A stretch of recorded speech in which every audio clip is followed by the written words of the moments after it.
சிவாய திருச்சிற்றம்பலம்.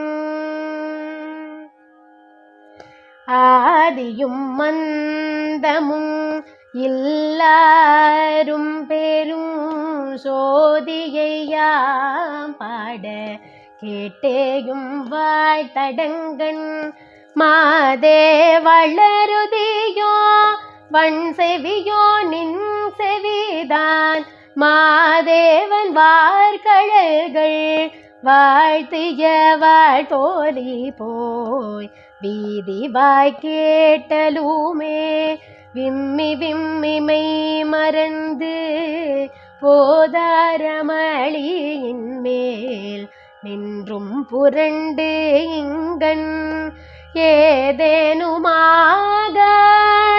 கிடந்தாள் என்னே என்னே இதேயம் தோழி பரிசேலோரெம்பாவாய்.